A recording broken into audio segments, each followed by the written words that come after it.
All right, so we are live here on the Surviving Depression podcast. I am joined here with Kurt, my good friend, and his wonderful wife, Carrie. And we are here to essentially talk about parents of children who have depression or who have gone through depression. And so, Kurt and Carrie, could you just kind of introduce yourselves and then kind of give us a little history on what you've experienced with having children with depression or whatnot. I'm Kurt Schmidt. My wife Carrie, like Carl said. Um, as far as our children are, we'll be talking about one of our adopted sons. So we adopted twin boys from Ethiopia about 10 years ago, and it was not sunshine and roses at first. It's much better now, but after a few years, or we noticed one of our sons. I think it started just with some of the things he was saying, just very dark at a young age. Saying things like I'm the devil, I'm this, I'm that. I don't want to live. So what? So that kind of stuff, and we're like, wow, that's odd coming from like a. I don't know, how old was he at the time? Maybe 8, something like that. And for me to hear these things coming out of an 8-year-old's mouth was pretty disturbing. At the time, we belonged to a church, and they're pretty much not explicitly saying, you shouldn't seek treatment or whatever, but it was implied, like, yeah, you don't need counseling, you don't need medication, you just need the Lord. And and in the meantime, we're going crazy because we're scared, because our son's going through this stuff, and we're experiencing all these crazy behaviors that we've never experienced before, and we just didn't know what to do. Absolutely. And at one point, we just were like, I don't, we were just kind of like, yeah, we don't care what you say. we need to do something, and it was, we were homeschooling at the time, and that was exasperating things. So we put them in public school, which they flourished in. But I think it wasn't until we started introducing medication that things started to kind of turn a corner. And it took a few years to kind of find the right ones and the right doses and what have you. Yeah, I think And it's been about 3 years. Yeah, about 3 years to kind of playing with things with the help of our physician. So. Absolutely. Oh, that's really good. It actually kind of leads into the next question I was going to ask you both, and that is, how did your son respond to treatment? Whether be medication or counseling, was there any resistance around that, or was it a pretty smooth transition, or how was that? I would say it's pretty smooth. Like at first, this is probably, he's 14 now, so maybe 11 years old. It's kind of like, hey, we're bringing you to a doctor and we're getting you some help. And they're, like, he wasn't like, oh, no, don't do that. Right. I think there's been periods where he's expressed like, oh man, it's kind of weird to be on medication, like probably a sense of I'm different, you know what I'm saying? Yeah. But I just talked to him recently, and he's completely fine. Like he's like, it helps, and I try to encourage him as well as like, I try to be as encouraging as possible. Say like, this isn't something that's weird. It's not something that's wrong. It just is what it is, and we deal with it. Absolutely. Yeah. And our doctor has explained to him that this isn't forever. That when he's probably in his early to mid 20s, he can start to wean himself off, but not right now because of puberty and different hormones and stuff. He's like, this is not the time to stop. you Right. know. No, and there's been times where, maybe there's a lapse in like when the prescriptions get called in and to when we can actually pick them up, and Mm-hmm. we would notice a marked change in his demeanor and Mhm. his attitude, and I'm like, okay, we can't, like, Yeah. it's just, these are helping, these are very helpful tools in helping him live a normal life. Absolutely. Yeah. And so like, at the beginning stages when your son um can you just repeat kind of what he said about like did he say he thought he was the devil, or he like what he did he say? he would say things like, i'm I'm the devil, or I'm a demon. Okay. He just, it was just really dark things of that nature. Mhm. And like, I think he was just in a hurting place, and this is how it was coming out of his 8-year-old mouth. Mhm. Mm-hmm. Like, he was, you know he was depressed. He didn't know how to have the right vocabulary to be able to, you know Absolutely. And express that. and for someone who as myself and others out there who has experienced depression, it's very dark. Um, and at Mm-hmm. times it feels, very demonic, which is dark, right? Um, but as you said, for an 8-year old to try to convey that, it must have been difficult, even as it is for adults who have no idea why they're, at Right. times going through darkness. And so, um, were you guys able to do any, activities around, or maybe even a therapist? Were there any activities around journaling or drawing or anything to kind of help clarify what he was going through at that time? I think he may have had, like, did he have a journal at one point? We were I, kind of encouraging him to kind of write some things yeah, out, but it, but it wasn't very consistent. no, it and wasn't consistent. and I felt like, I think at that time it was like, you know he was resistant against it, so it was us pushing something and he's digging his heels into the ground. So Mm-hmm. I think we just kind of backed off it at the time, because, like, at that stage, I think we were just, we were picking our battles, because that was just, one of other types of behaviors we were dealing with that were kind of challenging. So we take the little victories where we could get it, Yeah. and let the other stuff go, so to speak. Absolutely. And that actually kind of leads into like one of my other questions as well. So Kurt, good job. You you are on it, man. Thanks. Let's see. So what would you say? What would you both of you say, if you could think of it, like some of the most brightest encouraging times during the challenging times of having a child with depression? Oh man, I would say, like, if we strung a week together of cheerful attitude and just love, and, willing, Enjoying him. yeah, just like, like a happy child, hugs and kisses, and we're all just getting along. Mhm. Because it would, I I don't even know, it would be like one good week, if it was a week, and then three just bad weeks. Mhm. It was never ending. So when the good times would come, we would really kind of celebrate it. It'd Yeah, be for so. sure. And like, um, were there any things that you both felt you can do to help alleviate some of the depression? Um, did you feel like everything that he enjoyed was completely gone, or were there still some things he enjoyed doing with himself or with you guys as well? I think during that time, I like. I don't. It didn't seem like he enjoyed very much at all. He would do activities, but it was Mm-hmm. like,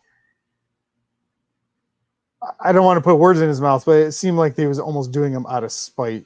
Like, I'm gonna stay busy, but I'm gonna, you know, it was very negative all the time. Right. Um, Seemed to enjoy soccer Soccer at the was it. time. Yep. Yeah. Yeah, Carrie would bring him to soccer once a week. Mm. And That's we really thought that was good too, because like, I think kids in general, it's good for them to get activity and be active. Yeah. But especially for a kid who was just, struggling so much, is like to get him out exercising, working hard, like we could see good coming out of that. So yeah, for sure. And like, what about what were some of the most discouraging times? I know you guys mentioned, just being in a church, typically I hear this over and over again, the same bad advice, of just praying and reading scripture Mhm. to get rid of your depression. Were there any other discouraging moments where you guys kind of just felt like you lost all hope, or that it was going in a very bad direction? I think I can remember one time where we were looking specifically for a therapist that would be able to deal with adoptive kids issues, and everything came out of that. And in Rochester, it's tough because there's no one, at least at that time, no Yeah, one we that's couldn't. specialized in that particular area for kids who have been adopted, and dealing with trauma that comes Yeah. along with that. And but we went and talked to one guy who we thought that could help us out, and he was totally Clueless. He was ill-equipped to be able to Mhm. handle what we were talking about. Yeah. And Um, we came back to the church, and we were kind of discussing, because it was a part of a home church for a while, so it was a kind of a small group. And we were discussing what we were doing, and one of the guys mm, was like, well, why didn't you just ask us for help? And I was so upset and so angry and so mm, discouraged, because I'm like, why do you think you have the answers? Like, you guys are not trained in this area. You don't have kids that are going through this. So I just spoke up, and I was very clear about why I was so offended, and it was with much tears. Like, I remember bawling my eyes out, saying, like, you are so arrogant. Why would you say that? That is not helpful to us. It what was could so you? painful. For some reason, I think it's because I was trying to take questions on Facebook, and I think Yeah. when I opened up another tab, it just like paused the video or delayed it somehow. And so, could you just say what the person said again that was Oh, discouraging? yeah. He said, after going to, exploring therapy options, or finding someone to help, he said, well, I'm just, it's something to the effect of, like, why didn't you just come to us and ask us for help? And that was, And they had seen us struggling for years. yeah, Ah, it was the other discouraging thing was hearing things like, oh, my kids do that. And my kids, I'm like, your kids don't do that. Like, your kids just, they don't.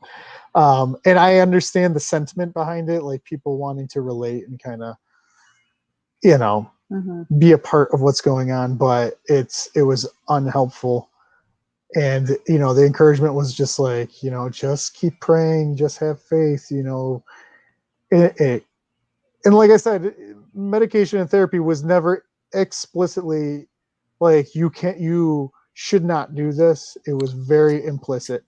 And it's at a certain point, I think once you reach the end of your rope, you say, I don't care what you guys think about it. This is what my son needs, and this is what's right. best. And no offense to you guys, but Mm-hmm. this is where we're going. And Absolutely.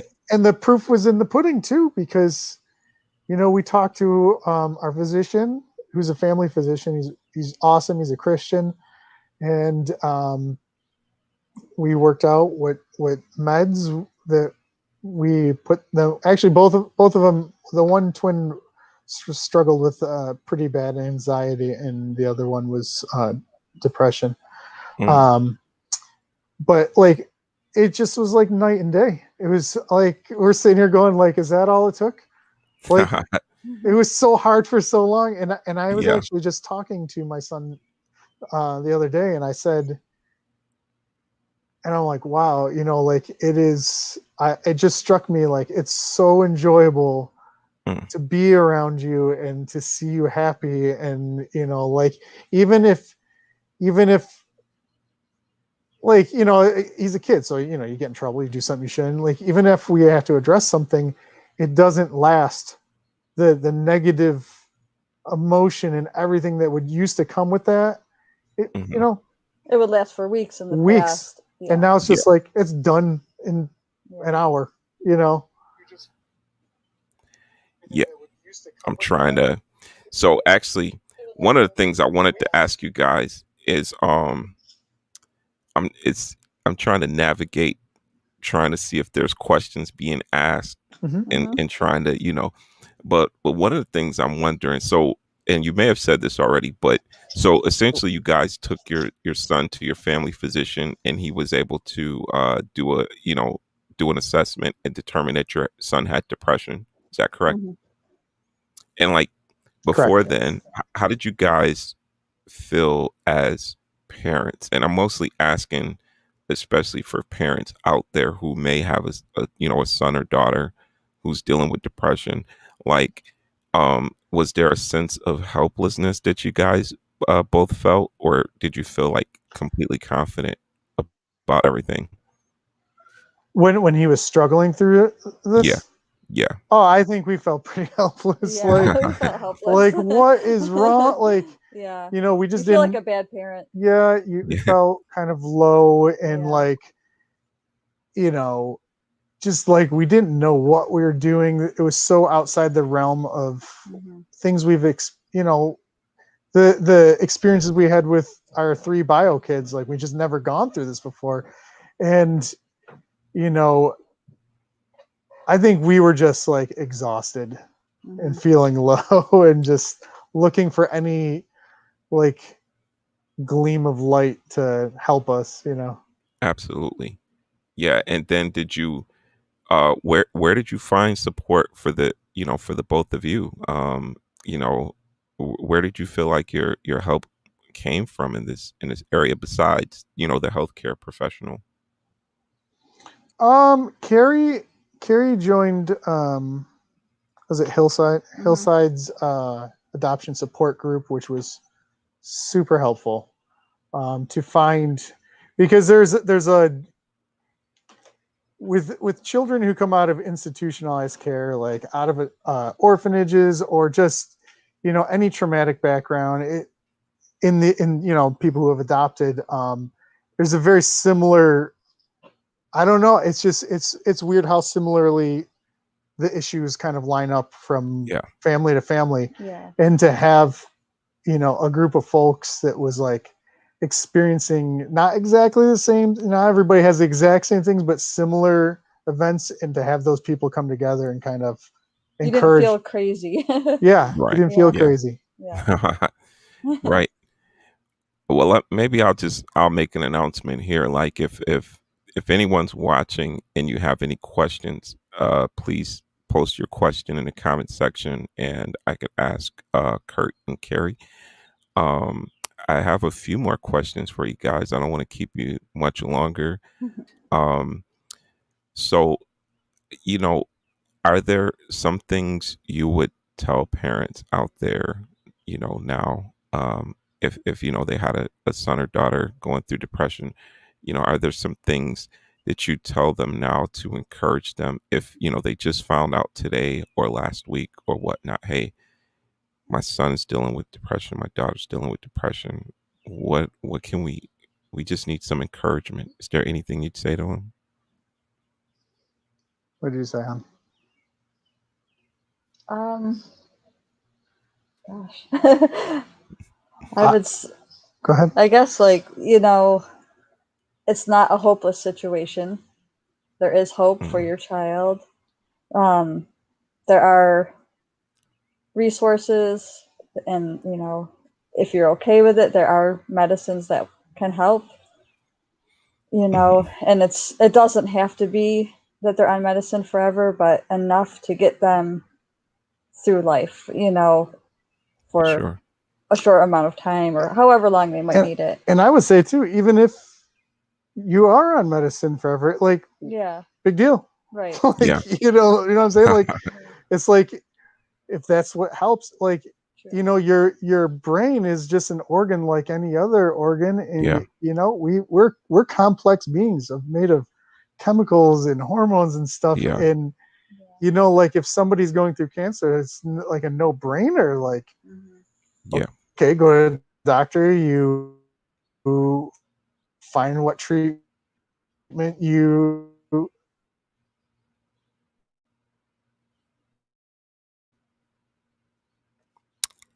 Look like we might have hit a little bit of a delay. Are you guys still there? I think we I think we lost you guys for a second. All right. So I think I lost Kurt and Carrie for a second, but maybe this is a great time to take some questions. So it looks like there's a couple of people in the watching the video. So if you have any questions, just ask a question for Kurt and Carrie, and I will be sure to post it so everyone else can see what the question is, and then yeah, I'll post it up. But if there's any parents out there, who have children who are going through depression, or even if you don't know if they're going through depression, um, if they are, exhibiting uh, behaviors that you're not necessarily comfortable with, or you're concerned about, you can always, take them to their doctor and have them depression or anxiety assessment, and you can kind of just go from there and see what the doctor says, and kind of go from there. But some things may come up where you may think, okay, it's just developmental, it's just hormonal. Kids get kids get rebellious or angry or things like that, so that can happen. But it's I and I would obviously encourage that it's good to be on the safe side. And hello, there we go, they're back. sorry. So we lost connection. It's all good. It's all good. I was just filling in the time with my little insights or gibberish, whichever side you take. But anyhow, I was just saying, like, just I think it's important that even if you're not suspecting depression, maybe it's a good idea to just check in. I was saying this to the parents out there. Maybe it's a good idea to check in with your doctor anyway, and not just blow off things as, oh, this is just developmental, this is just a phase, this is just puberty. To really Absolutely. look into those things, because once they hit the once depression gets that momentum or anxiety, it can really take over a person's life for the worst, right? Yep. And so yeah, well, hey, listen, do you guys have any final thoughts at all? Any other, things that you want to say or can think of at all before we wrap up? I, Go ahead. Go ahead, Ed. I think just for parents to know, like, there's no shame also in it. If your kid is struggling with depression or anxiety, there's no shame in that. Hmm. Yeah, Absolutely. absolutely. And Yeah, it's not the end of the story either. Yeah, right. it's not, and I definitely appreciate that, you saying that, Carrie, and I definitely appreciated what you said, Kurt, about medication, that you may be on it for forever, and that's okay. I am a Right. person who have been on medications for over 10 years, and there's no sign of me going off of them, and I'm fine with that. And so I want to encourage parents and children out there alike that medications aren't always adverse, and they can be really helpful, and you can get help, and there is a light at the end of the tunnel, right? So thank you, Kurt and Carrie. I greatly appreciate your time. We'll definitely have to do this again someday. Yeah. But I am positive someone will benefit from this. A parent or parents out there who hear this will benefit from hearing your insight. And I'm thankful for what you guys were able to go through and be at a place that you are now. So thank you for your time. You're Welcome. welcome. Thank you. All righty.